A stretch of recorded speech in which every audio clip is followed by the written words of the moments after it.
Voilà, bienvenue s'il y a des visiteurs au milieu de nous, que Dieu vous bénisse. Ce matin, ça va être un petit peu participatif, néanmoins au début de la prédication. J'aimerais vous faire participer avec cette expression, c'est le titre du message, mais c'est une expression, avoir un cœur à cœur. Vous connaissez cette expression ? Alors, qu'est-ce qu'elle veut dire pour vous, cette expression ? Avoir un cœur à cœur. Alors, généralement, vous aimez bien participer. Il faut que les premiers se lancent. Un cœur à cœur. L'intimité. Quoi d'autre ? Un cœur à cœur, ça vous fait penser à quoi ? Une discussion franche. La proximité. Un partage authentique. Ah, c'est riche, hein ? L'amour, un cœur à cœur, oui. De ce côté-là, on ne participe pas trop, alors je me dirige vers vous. Qu'est-ce qu'un cœur à cœur pour vous ? La piété, ouais. Des affinités, l'honnêteté, l'amour. Alors, qui prend note, là ? Parce qu'on va construire le message ensemble. L'amour, ça a été dit. Un cœur à cœur, c'est quoi ? La transparence. La solidarité, ouais, il y a un peu de ça. La vérité, la vulnérabilité, ça y est, ils sont lancés, ils ne s'arrêtent plus. Ok, c'est tout ça un cœur à cœur. Un cœur à cœur veut dire beaucoup de choses. Et la Bible nous parle du cœur. Alors on va faire aussi une chose, pas encore, c'est gentil, merci. J'ai préparé un petit, ça c'était le cœur, hein, vous voyez. On va faire une parabole. Vous savez ce que c'est qu'une parabole ? Alors ce n'est pas les objets qu'on mettait avant sur les façades pour avoir des chaînes, c'est fini, maintenant il y a Internet. Jésus parlait en parabole. Parce qu'il avait compris une chose bien avant que le marketing dise qu'une image vaut 1000 mots. Il avait compris que quand il y avait un langage imagé, c'était mieux saisi. Et au travers de la parabole de ce matin, vous allez peut-être vous retrouver. Vous allez peut-être vous retrouver pour plus tard, mais certainement vous allez mieux retenir. Alors j'aimerais faire appel à une personne qui s'est bien mimée. Alors pourquoi j'entends Jessie là ? Jessie, elle a mal au dos. Allez, viens, Jessie, viens. Vous allez voir qu'au travers de cette image, ce n'est pas forcément toujours comme ça que ça se passe, mais c'est ce que Dieu veut, un cœur à cœur, dans notre quotidien. Alors, je vais raconter l'histoire et Jessie va mimer. Il arrive dans la vie du chrétien. Tu es chrétien ? Comment on mime un chrétien ? Ah, voilà, c'est marqué sur notre front, chrétien ? Non, hein ? Il arrive dans la vie du chrétien qui est des mauvaises nouvelles. Hein ? Des mauvaises nouvelles. Voilà. Et on est surpris. Qu'est-ce qui se passe quand vous arrivez une mauvaise nouvelle ? Quand il vous arrive une mauvaise nouvelle, on est abattu. Voilà, on est abattu. On est triste.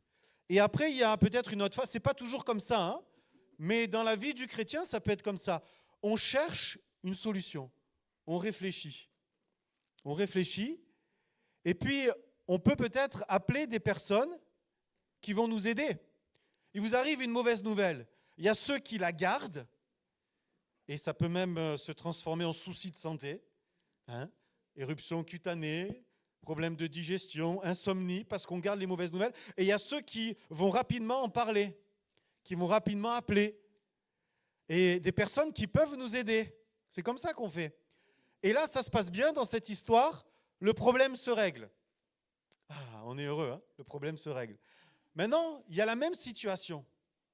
Mauvaise nouvelle, difficulté, tu réfléchis, hein ? Tu passes des coups de fil, et puis tu te souviens que tu es chrétien. Ah, on n'y avait pas pensé, ce n'est pas toujours le premier réflexe. Et là, qu'est-ce qu'on fait ? On prie, on lit la Bible, on revient à l'église parfois. Ah mince, c'est vrai que des fois ça arrive, tiens. Souci, on revient un peu plus à l'église. Et ça persiste. Le problème continue. Ça se transforme en épreuve. Ça dure. C'est long. On a tout essayé. Hein, Jessie ? Tous les appels. On prie, on lit la Bible et on ne comprend pas. Comprend pas. Ça vous arrive ça de ne pas comprendre ? Pourquoi ça ne marche pas ? Il reste peut-être encore une chose qu'on ne fait pas toujours. Ça ne veut pas dire que ça se passe toujours comme ça. Ça ne veut pas dire que quand tu as des épreuves, c'est pour ça. Mais ça peut être pour ça aussi. À un moment donné, tu tu baisses les bras, presque tu craques, et tu fais une chose, tu ouvres ton cœur complètement. Vous voyez ? Parfois, on n'a pas complètement ouvert son cœur. Il fallait qu'on arrive au bout de nos ressources. Il fallait qu'on arrive au bout de nous-mêmes. Il fallait qu'on essaye tout. Et là, Seigneur, s'il te plaît, fais quelque chose. J'en peux plus. Et le Seigneur peut peut-être à ce moment-là un peu plus parler à son cœur. C'est ça aussi le cœur à cœur. Ce n'est pas toujours comme ça, mais ça peut être comme ça. Merci Jessie. On peut encourager, merci. Ça vous est peut-être déjà arrivé. Quand il n'y a plus de ressources, quand il n'y a plus de solution, quand on a tout essayé. Mais Seigneur, pourquoi tu n'exauces pas ma prière ? Parfois, Dieu n'exauce pas la prière. Ça ne veut pas dire qu'il n'exauce pas la prière parce que il veut absolument toucher ton cœur. Il peut y avoir aussi des combats qui viennent du diable, où il y a des épreuves qui sont là. Et Dieu te demande juste de persévérer. Et dans la persévérance, tu apprends la résilience, tu apprends à faire confiance et tu apprends à ne plus t'appuyer sur toi, sur des bons conseils des personnes, sur même parfois le soutien de l'Église. Bien sûr qu'on prie et on a le soutien de l'Église, mais parfois même, avec autant de frères et sœurs qui t'entourent, tu peux te sentir seul. Et là, tu as un moment, ça arrive parfois dans la vie à cause de cela, parfois pas, un moment de cœur à cœur avec Dieu. Un moment de vulnérabilité. Un moment où tu dis, Seigneur, mais maintenant il n'y a que toi. J'ai tout essayé, il n'y a que toi. Et là, dans ce moment, il n'y a pas que la résolution du problème. Dieu ne recherche pas que la résolution du problème. Il est capable de changer le problème. Ce qu'il veut, c'est ton cœur. Ce qu'il veut, c'est changer ce qu'il y a à l'intérieur. Et ça vous est peut-être déjà arrivé. Un problème vous amène à un cœur à cœur, et le cœur à cœur règle d'autres problèmes. Ça vous est déjà arrivé, ça ? Parce que Dieu a un plan au travers de ce qui nous arrive. Et il n'est jamais débordé des situations. Ce qu'il veut, c'est notre cœur. Alors le cœur, qu'est-ce que le cœur ? Finalement, la Bible en parle. Là, tu peux lancer le diapo. Merci, Suzanne. Le cœur, c'est pas ça. Hein ? Des fois, quand on voit l'image d'un vrai cœur, ça fait mal au cœur. Je pense que waouh, on a ça. Mais quand on regarde le cœur, même le cœur organe, est-ce que, franchement, peut-être vous allez me dire, Samuel, tu vas loin, mais est-ce qu'on ne voit pas la gloire de Dieu quand même ? Il n'est pas branché, il n'a besoin de rien. Peut-être qu'il y en a qui ont des piles dans leur cœur au milieu de nous, mais autrement, ça fonctionne. C'est la gloire de Dieu quand on regarde l'être humain. Mais ce n'est pas ça le cœur. Le cœur dont Dieu parle dans la Bible, c'est plutôt l'image suivante. Hein ? La joie, la tristesse, la colère, la surprise, l'inquiétude. Hein ? L'inquiétude quand il y a des mauvaises nouvelles, comme on a vu tout à l'heure. Finalement, le cœur dans la Bible, c'est, diapo suivante, les émotions. Les émotions. Ce qu'il y a dans notre cœur, c'est des émotions, mais ce n'est pas que ça. Hein ? On parle du cœur, de l'âme, on va voir ça ensemble, parce que Jésus va dire que dans le cœur, il n'y a pas du vide. Et Jésus va dire que dans le cœur, il n'y a pas que des bonnes choses. Il va même dire que c'est du cœur que viennent, et on va le lire ensemble, c'est du cœur, c'est du dedans du cœur des hommes que sortent les mauvaises pensées, les adultères, les impudicités, les meurtres, les vols, les cupidités, les méchancetés, la liste est longue, hein, la fraude, le dérèglement, le regard envieux, la calomnie, l'orgueil, la folie. Toutes ces choses mauvaises sortent du dedans et souillent l'homme. On ne peut pas dire c'est de la faute de l'autre. On ne peut pas dire on m'a mis quelque chose devant les yeux. On ne peut pas dire c'est telle ou telle situation. C'est du dedans. Jésus dit c'est du dedans. Oui, autour de nous, le monde est corrompu, mais c'est quand même du dedans. Alors, dans le dedans, il y a aussi des bonnes choses. Hein, heureusement. Hein, il y a la joie, il y a l'amour, il y a la paix. Remarquez que toutes ces choses-là, ce sont des fruits de l'esprit. Donc, quelque part, ça vient d'ailleurs, ça vient du ciel, parce que tout ce qui est sur cette terre est corrompu. Et c'est normal que notre cœur le soit aussi. Parce que notre cœur est corrompu à cause du péché. Quelque part, on va en parler, il est question de notre cœur. Mais je me faisais cette réflexion. Notre cœur a été volé par l'ennemi. Notre cœur a été volé par le diable. Notre cœur a été volé par le péché, en réalité. Dieu, lui, ne veut pas voler ton cœur, il veut que tu le lui donnes. Mais le diable est venu voler notre cœur, ce qu'il y avait de bon en nous à la base, est venu juste entacher à cause de la désobéissance. Et Jésus fait le constat, sans appel, c'est du dedans, c'est du cœur des hommes que sortent toutes ces choses-là. Le cœur. On continue. Le cœur, l'âme ou l'esprit. Dans la Bible, il y a parfois des répétitions. Tu aimeras le Seigneur de tout ton cœur, de toute ton âme, de toute ta force. C'est une répétition. Il y a plusieurs courants chrétiens qui disent, bon, l'homme a un corps, l'homme a un cœur émotionnel, immatériel, il a une âme et un esprit. Certains disent qu'on est en 3 parties, ça c'est ce que nous croyons nous, corps, âme et esprit, et dans l'âme en réalité c'est le cœur. Le cœur et l'âme sont la même chose en réalité. Hein? Mais quand il y a la volonté de dire de tout ton cœur, de toute ton âme, c'est une expression poétique pour accentuer le fait d'aimer Dieu de tout son être en réalité. C'est ça que ça veut dire. Le cœur, l'âme et l'esprit. Certains disent non, il n'y a que l'immatériel et donc le matériel, et l'âme, l'esprit, le corps, tout cela, c'est la même chose. On a des pensées, on a ce qu'on appelle des doctrines, des règles, des interprétations bibliques, mais ce n'est pas si simple. Ce n'est pas si simple. Le but, ce n'est pas de dire ceux qui disent que nous sommes corps et âme ont raison, ou corps, âme et esprit ont raison. Nous pouvons avoir nos convictions, mais ça ne nous empêche pas d'aimer ceux qui ne pensent pas comme nous. Amen. Je me suis même dit finalement, c'est pas si grave. C'est pas si grave si certains se disent qu'on n'a que l'âme et que l'âme est éternelle et que l'autre dit c'est l'esprit qui est éternel. C'est pas si grave.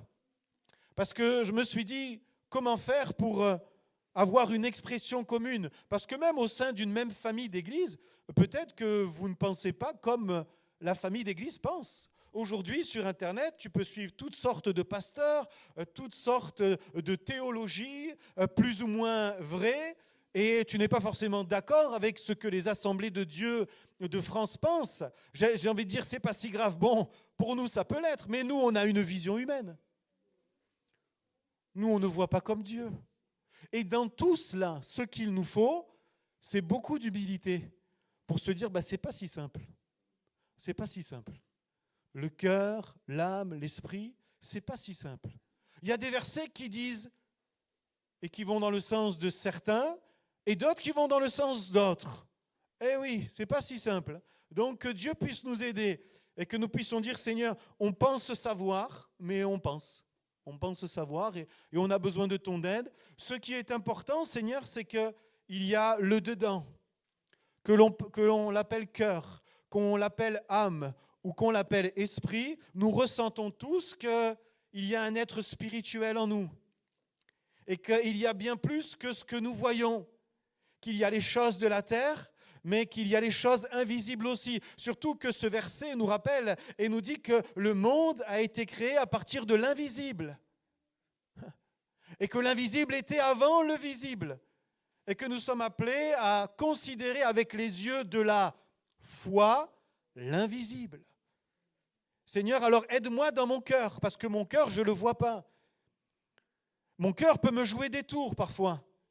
J'ai des émotions qui me submergent. J'ai un passé qui me bloque. J'ai des traumatismes qui m'empêchent d'avancer. J'ai des difficultés qui sont là. Ce n'est pas la faute des autres uniquement, mais c'est ce qu'il y a dans mon cœur. Et mon cœur a besoin d'être guéri. Mon cœur a peut-être besoin d'être soigné. Et s'il est en bonne santé, mon cœur a besoin d'être fortifié, d'être encouragé. Une parole d'encouragement va fortifier quoi? Ton cœur. Le cœur est essentiel, qu'on l'appelle âme ou esprit. L'être intérieur, c'est la prochaine diapo, on va l'appeler l'homme intérieur. Et j'ai noté, tout est lié. Et oui, ce n'est pas forcément tout dissocié, mais tout est lié. Quand tu es fatigué physiquement, c'est plus dur de lire la Bible et de prier, non? Pourtant, c'est ton corps. Ce n'est pas ton être intérieur. Alors peut-être que quelqu'un de très spirituel peut dire, oui, mais tu peux dissocier les choses. Oui, mais je ne sais pas vous, mais quand on est submergé par nos pensées d'inquiétude, hein, c'est dans notre âme, on va dire, c'est notre cœur. Mais notre esprit, il a un peu plus de difficulté à se connecter aux choses de Dieu. Ça ne veut pas dire qu'il n'y arrive pas, mais il y a un peu plus de difficulté. On discutait la semaine dernière et on parlait de prière avec certains. Ils disaient, mais quand je prie, au bout de 5 minutes, j'ai toutes sortes de pensées qui viennent. Je pense à ça, je pense... C'est compliqué de canaliser ces pensées. Alors on ne peut pas dire l'être spirituel, il est connecté à Dieu et complètement détaché des pensées de ce monde. Non, c'est lié. Et c'est un exercice où le Saint-Esprit nous aide parce que ce n'est pas toujours évident. Corps, âme et esprit, tout cela est lié. Et il faut prendre soin des trois. C'est ce qu'on appelle l'être. Si tu dors mal, ne t'étonne pas que tu sois plus facilement irritable et qu'il y ait moins le fruit de l'esprit. Pourtant, c'est le fruit de l'esprit. Mais le Saint-Esprit, il est sensible à ta santé physique, émotionnelle et spirituelle. L'homme intérieur. Seigneur, viens guérir mon homme intérieur. Viens aussi bénir mon homme extérieur. Alors c'est vrai que l'apôtre Paul dira dans la deuxième épître aux Corinthiens, chapitre 4, il me semble, mais l'être extérieur se détériore. Mais l'être intérieur, il se renouvelle de jour en jour. C'est vrai, hein? Mais quand même, il y a un apprentissage. Parce que quand tu es jeune et que tu as mal nulle part, et que les années passent et que tu commences à avoir des difficultés physiques, c'est un peu plus dur aussi spirituellement d'avancer. Je ne sais pas si... En tout cas, au début, moi, quand j'ai commencé à voir les limites de mon corps, ça a été un peu plus difficile, spirituellement aussi. Quand tu as continuellement mal quelque part, tu pries, tu t'attends à Dieu, mais tu dis, Seigneur, pourquoi j'ai toujours mal? Pourquoi ma sciatique ne passe pas? Pourquoi mon mal de dos? Pourquoi mon mal de tête? Pourquoi mes migraines sont là? Et c'est un peu plus difficile. Tout est lié. Mais le Seigneur veut renouveler tout. Amen. Corps, âme et esprit. C'est pour ça que Jésus était soucieux de l'état de santé physique des personnes. Il aurait pu être comme les grands sages de l'époque et tous ceux même qui l'ont précédé, les philosophes grecs, et ne s'intéressaient qu'à la pensée, ne s'intéressaient qu'au cœur, ne s'intéressaient qu'à l'homme intérieur. Il est venu nous sauver corps, âme et esprit. Il n'est pas venu nous sauver que notre pensée, que nos émotions, mais il prenait le temps de guérir les corps aussi. Parce qu'il savait que tu peux être bien disposé dans ton cœur, quand il y a le problème physique, c'est compliqué. Ça ne veut pas dire impossible, mais c'est compliqué. Tout est lié et le Seigneur veut nous bénir dans notre entièreté. Alléluia. Amen. Tu peux dire à ton voisin, le Seigneur veut bénir ton corps, bénir ton cœur, bénir ton esprit. Alléluia. Ne sois pas que spirituel. Il y a aussi ton corps, il y a aussi ton cœur et bien sûr ton esprit. Si on ne parle pas du cœur et qu'on spiritualise tout, on oublie l'essentiel. Parce qu'on marche avec des émotions. Et Dieu nous a créés avec des émotions. Et Dieu veut bénir notre cœur. Il veut renouveler notre cœur. Il veut nous enseigner émotionnellement à gérer tes émotions. Et ça, tu vas le faire comment? Pas à coup d'exercice émotionnel uniquement, mais en étant spirituel. Comprenez? Plus tu es spirituel, plus tu gères tes émotions. Plus tu canalises tes émotions. Parce que tes émotions sont une grande part, comme on l'a dit aussi, le fruit de l'esprit. Et c'est anormal avec les années de grandir spirituellement et de ne pas canaliser émotionnellement. Ce n'est pas normal, je pense. Parce que Dieu veut pas que nous bénir spirituellement et que nous soyons de grands disciples spirituels qui prient 24 heures sur 24 sans que, émotionnellement, ça suive. Parce que tu ne peux pas être heureux si tu es bien que spirituellement et pas émotionnellement. C'est lié. Vous me suivez ce matin? Ça vous parle ce matin? Je prêche pour quelqu'un ce matin? Ok, merci. 1, 2, 3. Ok, amen. Bon. Amen, un peu plus. On continue. Quelques versets sur le cœur. Le plus connu, l'un des plus connus. Garde ton cœur, tiens, ton cœur, plus que toute autre chose, car de lui viennent les sources de la vie. Mais les sources de la vie viennent de Dieu. Les sources de la vie viennent de la régénération de l'esprit. Et nous sommes pentecôtistes et vous savez qu'on aime parler de l'esprit dans ce lieu. Mais il dit quand même, garde ton cœur. Parce que tu peux être très spirituel, parler en langue, être renouvelé, lire la Bible. Si ton cœur n'est pas influencé et n'est pas gardé, ça ne va pas marcher. Et tu vas même te tromper, croire que c'est le Saint-Esprit, mais finalement c'est tes émotions qui te parlent. Parce que tu ne les écoutes pas. Tu n'as pas appris à écouter tes émotions aussi. Le cœur est tortueux par-dessus tout. Voilà pourquoi il faut apprendre émotionnellement. Il est méchant, qui peut le connaître? Alors Jérémie, il n'était peut-être pas dans une bonne phase à ce moment-là. Hein? C'est vrai qu'il y a des bonnes choses dans le cœur de l'homme, hein? Mais quand on commence à regarder la profondeur du cœur, vous savez, c'est un prophète, Jérémie. Et en tant que prophète, il a des révélations peut-être que les autres ne voient pas. Vous marchez dans la rue, à Narbonne en tout cas, les gens n'ont pas l'air méchants. Hein? Les gens sont sympathiques. Et on se dit, mais tiens, leur cœur doit être en bonne santé. Mais quand tu commences à regarder, quand tu as la révélation, le cœur est tortueux par-dessus tout. Il est méchant. Qui peut le connaître? Dieu le sait, ça. À cause du péché, le cœur est entaché. Le cœur est tortueux. Ça vous est peut-être déjà arrivé de faire quelque chose ou de réagir à quelque chose et après coup dire, mais je n'aurais jamais pensé réagir comme ça. Je n'aurais jamais pensé rentrer dans un système de mensonges ou de compromis ou de choses comme cela, comme cela. Vous êtes vous-même surpris de ce que vous avez été capable de faire de mauvais. Mais ça peut marcher dans le bon aussi. Hein. Vous pouvez être surpris, grâce à Dieu, de dire, mais j'aurais jamais été capable de... J'aurais jamais pensé d'être capable d'être aussi patient. Tu te sais impatient, puis d'un coup, il y a une situation dans ta vie qui te pousse à la patience. Et tu dis, mais comment j'ai fait pour être patient? Comment j'ai fait pour pardonner ça? Même mon cœur m'a surpris. Alors lui, Jérémie, il a une version un petit peu difficile de cela. Le cœur tortueux, mais ça peut être dans le bon sens aussi. Mais qui peut le connaître? Est-ce que tu crois te connaître vraiment? C'est parfois quand il y a des épreuves, des difficultés, des surprises qu'on se connaît.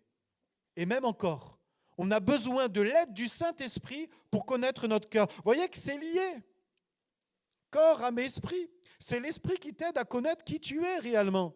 Dieu dit au peuple dans Ézéchiel 36, 26, « Je vous donnerai un cœur nouveau et je mettrai en vous un esprit, une mentalité nouvelle. J'ôterai de votre corps le cœur de pierre et je vous donnerai un cœur de chair. » Alors vous comprenez bien sûr que c'est un langage imagé, mais pour dire un cœur dur. Et là il dit vous, il s'adresse à toute une nation. Quand même sur une nation, il n'y a pas tout le monde qui a un cœur de pierre, mais de par la corruption du diable et du péché, le cœur de pierre se transmet plus facilement, se contamine plus facilement que le cœur de chair. Et on peut comprendre que toute une nation, et on le voit dans l'histoire biblique, a été rebelle à Dieu. C'est pour ça que Dieu dit, je vous donnerai un cœur de chair. J'enlèverai ce cœur de pierre, un cœur nouveau. Dieu veut nous donner un cœur nouveau. Quelques autres versets. David, qui a écrit le psaume 51, fait partie de ceux qui sont capables de sentir émotionnellement, spirituellement, qu'ils ont besoin d'être purifiés. Et il le fait par l'aide du Saint-Esprit. Puisque le travail du Saint-Esprit, c'est de nous convaincre que nous avons besoin d'être purifiés. Ô Dieu, crée en moi un cœur pur. Renouvelle en moi un esprit bien disposé. Voyez, Dieu, en réalité, ce qu'il veut, c'est pas améliorer notre cœur. C'est pas faire que notre cœur soit mieux qu'hier. Il veut nous donner un cœur nouveau. C'est pour ça qu'il dit « crée en moi un cœur pur ». Parce qu'il connaît son cœur. Et il sait que si c'est juste une amélioration, ça va revenir dans quelques heures comme avant. Il a besoin d'une régénération. Il a besoin d'un cœur pur. Il dit « crée en moi un cœur pur ». Vous savez, David, quand il écrit cela, il est en train de revenir à Dieu parce qu'il a fait une faute.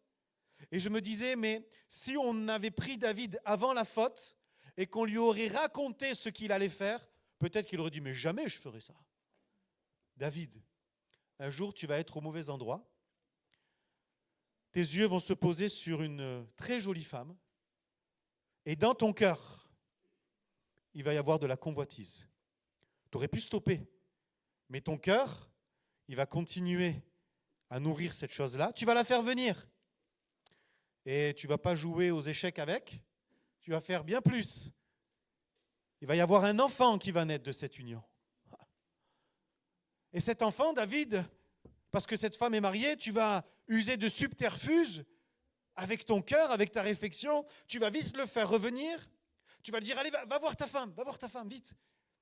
Mais cet homme, lui, avait un cœur différent. Uri le Héthien dit, non, moi je suis un soldat, mes hommes sont à la guerre. Ça, c'est ce que David aurait dû répondre.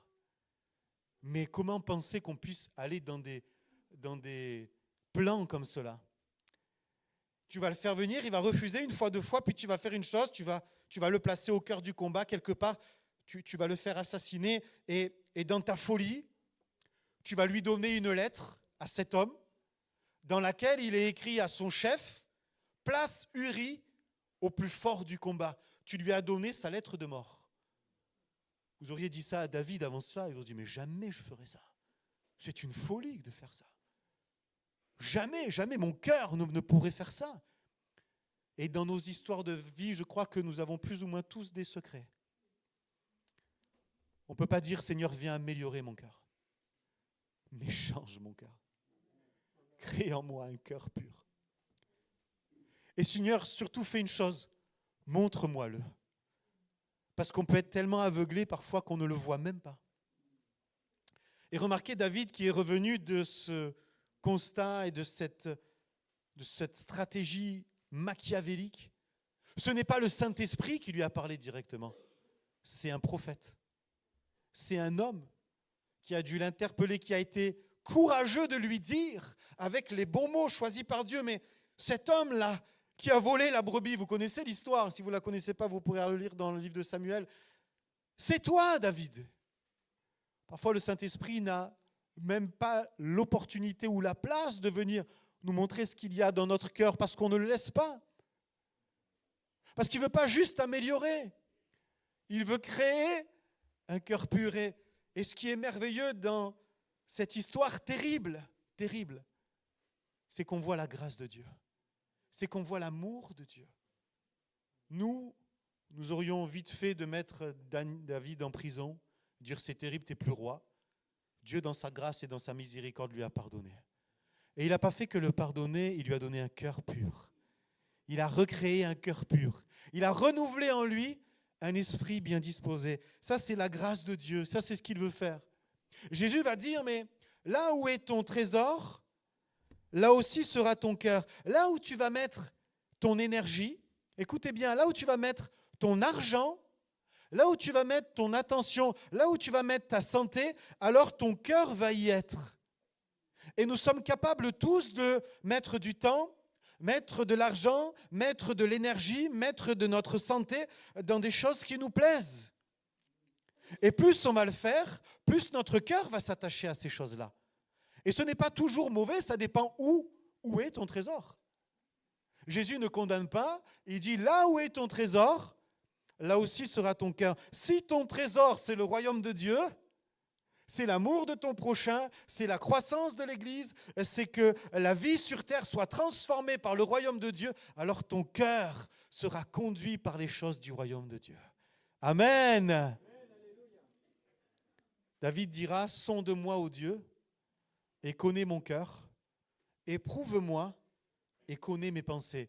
Vous savez, dans ce psaume 139, David ne dit pas ça pour que Dieu sache Dieu sait déjà. Quand il dit « sonde-moi et connais mon cœur », mais David, dans ce même psaume, tu dis qu'il t'a tissé quand tu étais dans le ventre de ta mère. Il t'a façonné, il te connaît parfaitement. Dieu n'a pas besoin de connaître ton cœur. Mais ce que Dieu veut dans un cœur à cœur, ce que Dieu veut dans un cœur, c'est que toi, tu connaisses ton cœur. Il va même jusqu'à dire « éprouve-moi ». Sonde-moi, c'est bien. Tu me le révèles tranquillement, je suis en train de prier, tu me montres. L'épreuve, ça fait moins plaisir. Mais l'épreuve permet de connaître tes pensées. Parce qu'on pense, nous, bien penser. Je pensais à Jacques et Jean. Jacques et Jean, il y a Siri qui va m'aider. Jacques et Jean sont avec Jésus. Jacques et Jean sont les amis de Jésus. Et ils doivent passer par un village. Le problème, c'est que ce village, c'est un village de Samaritains. C'est une race qui est contre la race de Jésus et de ses amis. Il y avait du racisme beaucoup à l'époque. Et le village se ferme, dit « vous ne passerez pas ». Sans référence à un film, « vous ne passerez pas ». Et là, Jacques et Jean disent « mais attends, Seigneur, que le feu descende du ciel. Est-ce que tu veux qu'on commande ?» Ils pensent qu'ils ont la puissance en plus. Est-ce que tu veux qu'on commande au feu pour qu'il descende ? Mais le pire dans tout ça, c'est qu'ils sont sincères. Et qu'on ne peut pas leur jeter la pierre. Parce que grandissez avec une haine contre une race qui vous leur a bien, où vous vous êtes battus, où vous avez été contre eux. Et encore aujourd'hui, pour survivre, il faut garder son identité quelque part. Bien sûr qu'on ne les excuse pas, c'est grave. Mais Jésus va leur dire, mais vous ne savez pas de quel esprit vous êtes animés. Eh bien non, ils ne savent pas. Et ils n'ont pas compris de suite. Même s'il y a eu l'épreuve, il va attendre acte 8. Alléluia, Dieu a plein d'humour. Pour que ce soit eux qui soient envoyés chez les Samaritains pour que le feu de l'Esprit descende sur eux. Alléluia, ce n'est pas le même feu. Eh oui, quelques années après, la Samarie va être visitée. Ils vont accepter Jésus et on va envoyer Pierre, Jacques et Jean, enfin quelques-uns en tout cas, pour qu'ils prient pour eux et qu'ils reçoivent le baptême du Saint-Esprit. Même l'épreuve, parfois, n'arrive pas à te faire voir quelles sont tes pensées. Il n'est pas dit qu'ils vont se repentir quand Jésus va leur dire « mais vous ne savez pas de quel esprit vous êtes animés ». Il n'est pas dit ça, certainement ça les a interpellés. Ils ont dû se dire « mais c'est vrai, on est en train de déraisonner, mais c'est vrai ». Quand tu pars en guerre parfois, contre des membres de ta famille, contre ton travail, contre des situations, contre des choses qu'on entend à la télé, politiques ou autres, quand il y a des choses qui partent, qui sont là dans ton cœur, tu as envie de partir en guerre, peut-être c'est bon de s'arrêter et de dire, mais de quel esprit je suis animé ?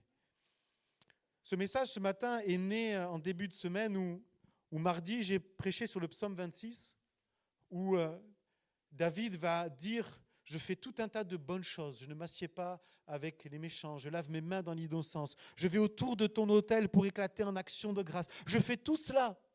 Et c'est l'image d'un homme qui vraiment marche suivant les critères spirituels. Et pourtant, dans ce même psaume, au début du psaume, il dit « sonde-moi, ô Dieu, et connais mon cœur ». Comme pour dire « Seigneur, tout ce que je peux faire de bien, c'est bien.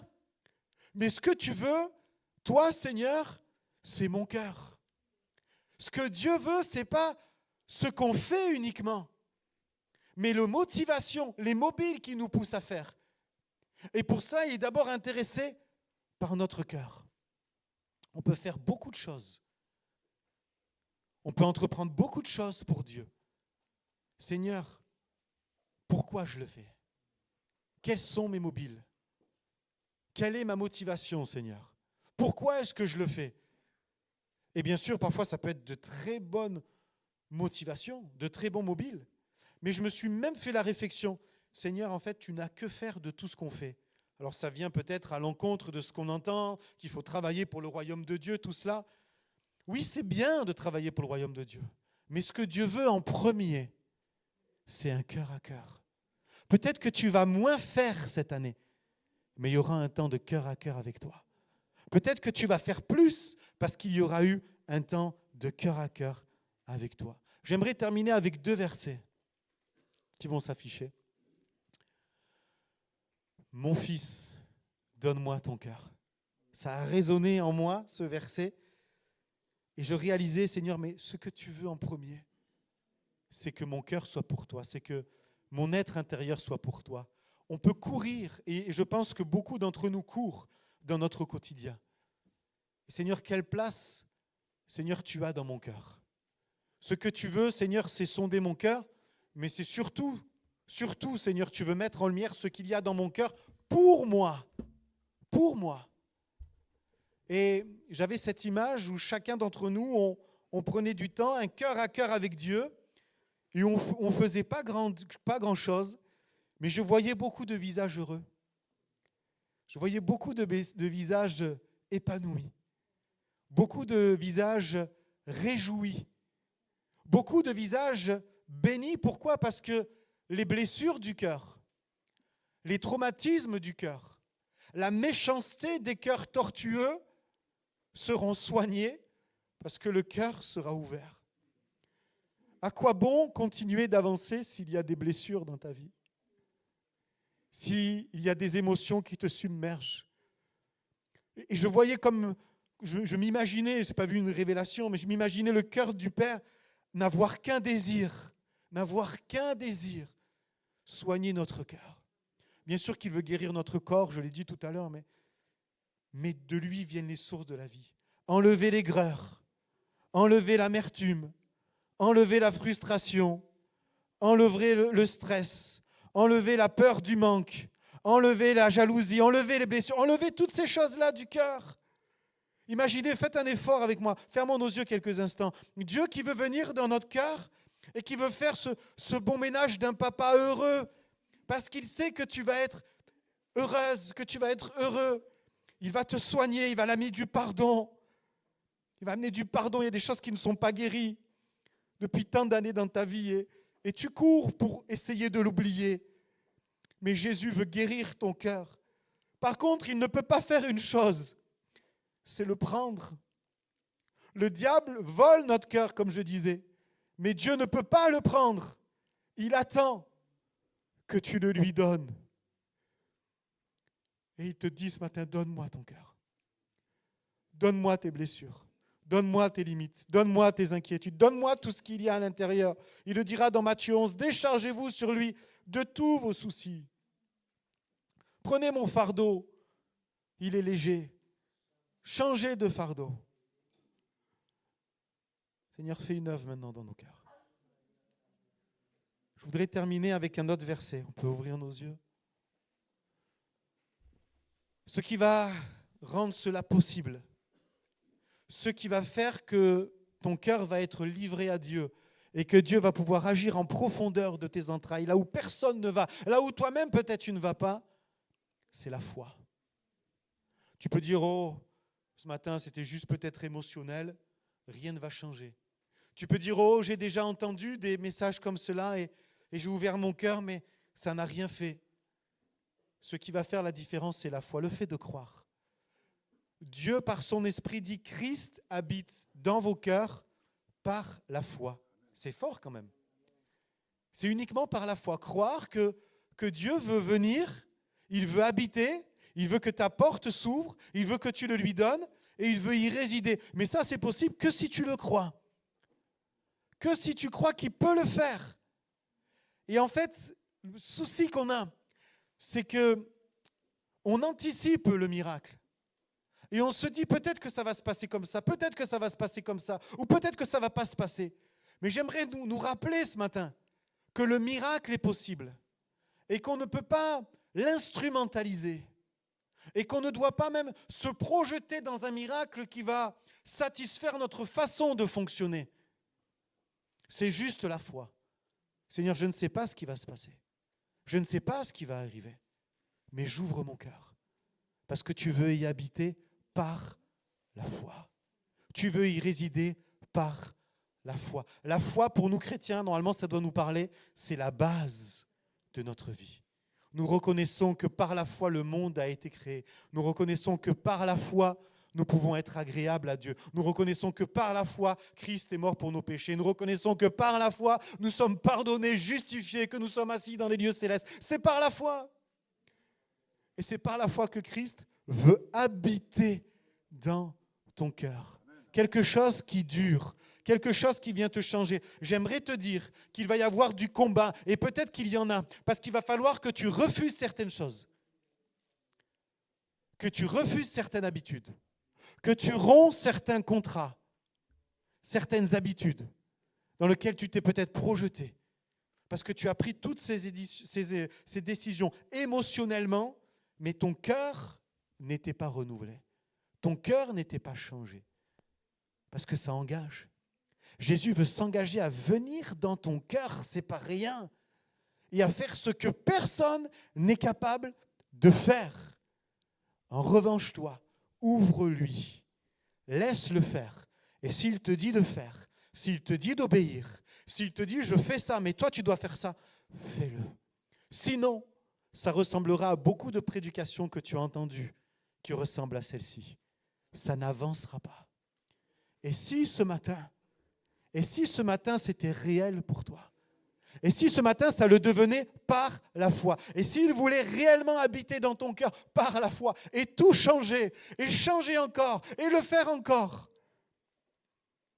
plus on avance dans la vie chrétienne, plus on sent le besoin d'ouvrir notre cœur à Dieu, et de dire comme David, même si nous n'avons pas fait ce que lui a fait quand il a fauté, crée en moi un cœur pur, renouvelle en moi un esprit bien disposé. Fermons nos yeux. Oh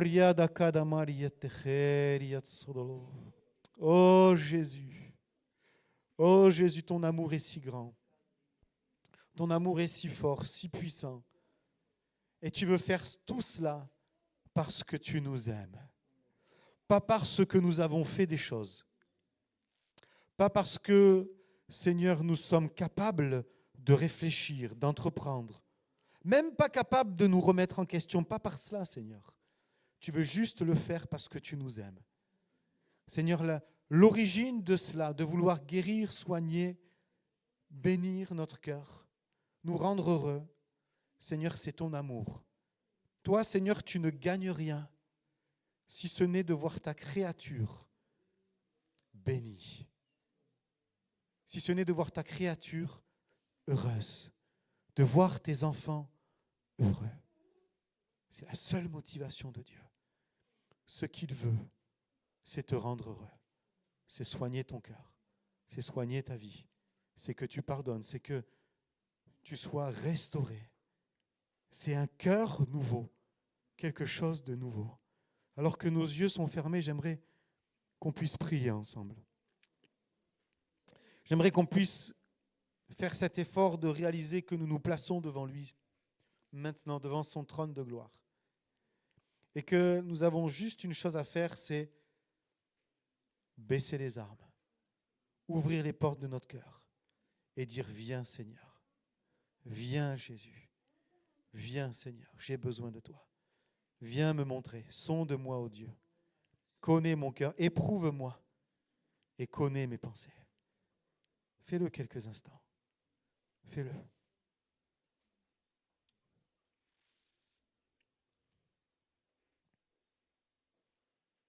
Et alors que tu es en train de le faire, continue de le faire dans quelques heures, dans tes activités, dans les personnes que tu vas rencontrer.